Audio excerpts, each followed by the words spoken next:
Hello and welcome to the Sports Bench with Greg and friends. Tonight we're going to be back talking about the Los Angeles Lakers and all the various things that are going on here a couple of days or say a week after Summer League.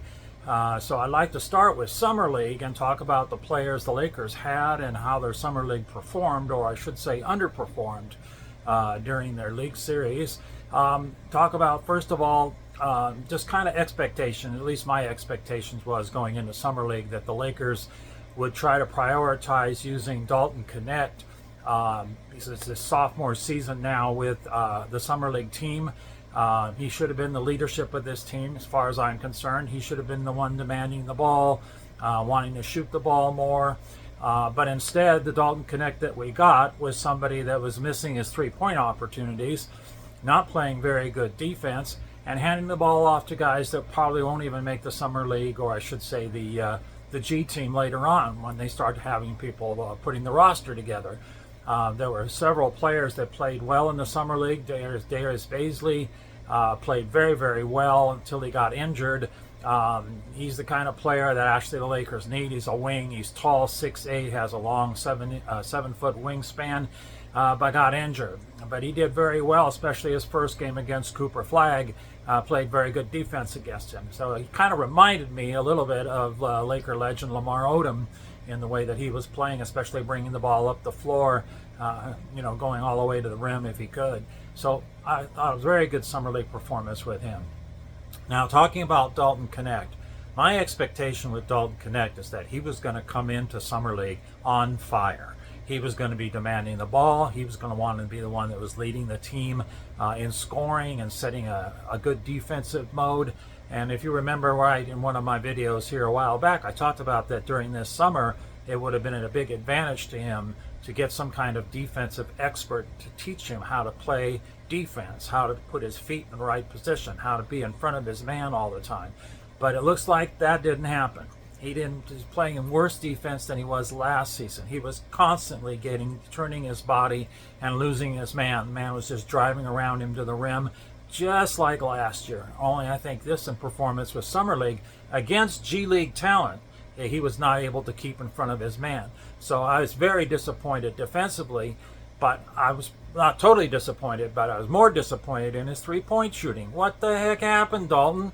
You're going to make this team. You're going to be on this team because you are an elite three-point shooter, shooting above 40% and being a definite threat every time you're on the floor with the Lakers. Well, right now, the way that you showcased yourself in Summer League, I doubt you're going to be with the team next year. I've said all these things and I've defended you against this, defended Dalton Connect against trading him because he's such a great three-point shooter, figuring that his defense might come along if he gets with somebody that teaches him how to do it correctly. But it hasn't happened, and he had a horrible Summer League. So as far as I'm concerned now, I don't know. I think they should probably trade him. They need that roster spot for somebody that's productive. Now, let's talk about roster spots. Okay, the Lakers just got through signing Marcus Smart, which was a very good idea. Marcus is a great player, a great defensive player. But in getting him, they had to basically waive two players. So they waived basically, my opinion, they waived the wrong guy because Jordan Goodwin was a really good spot last year. He played, I think, in 39 games with the Lakers, coming off the bench and being a role player. He could make threes, he could play defense, he's hard-nosed, he's about 6'4", 6'5", so he's a decent wing to have. And the Lakers waived him to get Marcus Smart. I just, and as far as the other player that they cut from Philadelphia, Shake Milton, that to me doesn't make a difference. He wasn't really contributing to the roster last year, but Jordan Goodwin was. So what do you have on your roster that are at the bottom end of the bench that you could have waived instead of Jordan Goodwin? Well, let's start with, I wouldn't want to necessarily waive Dalton Connect. I think there's still trade value with Dalton Connect. But the obvious choice would have been to waive Bronny James. Why? Well, he had a decent Summer League, but again, that was against Summer League talent, G League players. He needs to be able to score that 17 points in an NBA game against a true point guard because that's what he is. His size dictates. He's 6 foot, barely over 6 foot, and they got him listed on the Lakers being like 6'4", and playing LeBron's position. And it's just crazy when you look at the depth chart and you see Bronny James not a point guard, not a shooting guard, but they got him at a small forward position. What the heck? He's not going to be able to play anybody defensively at that, and especially score against anybody.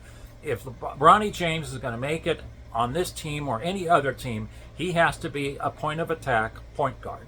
He's got to be putting together numbers against NBA talent that's good, like someone like Allen Iverson, people like that. He needs to be that kind of a talent, and I don't think he's that kind of talent. I'm not just a shade against him. I like the kid. I think he's a great guy. I think his attitude is in the right place, and every time he plays very hard.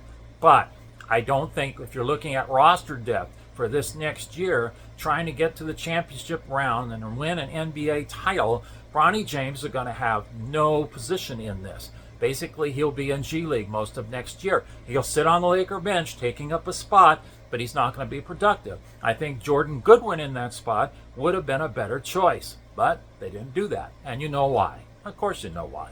Because they have LeBron James still on the team. And LeBron's going to be on this team going into the season. He's not getting traded anywhere. They're not going to waive him and do that kind of thing. They're not going to do that. They're going to have him in the season. But I think they're going to find pretty soon, once again, that two leaders on a team is not going to work. You have to follow Luka Doncic. He is your guy now, not LeBron James. LeBron is still going to want the ball in his hands. That's the only way he's going to be effective. Putting him off the side to try to shoot threes, playing him off ball, that's where he needs to play, but I don't think he's going to be effective off ball. He needs to have his hands on the ball. He still wants to bring it up the floor. All those things that you really don't want a 41-year-old guy doing, but that's what he's going to do. So maybe there's hope that when we get to the buyout market later on, when we get to that point of the season where teams are cutting players and things like that, and before the trade deadline, maybe they will go ahead and trade LeBron James. Maybe LeBron James will want to leave. I'll tell you what, if you waive Bronny James, LeBron James is going to want to leave. Okay, he's not going to put up with that. That's how much power he has in the Lakers management system, and the Lakers have been too afraid to challenge that.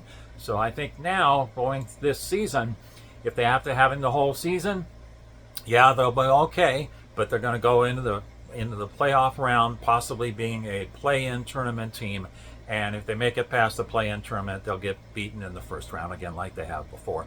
Even with these additions, it's not going to push them over the top. They need to have productive players, not necessarily another superstar in James' position, but two good players on about $25 million a year to come in and help Luka Doncic get back to the finals and possibly win a championship.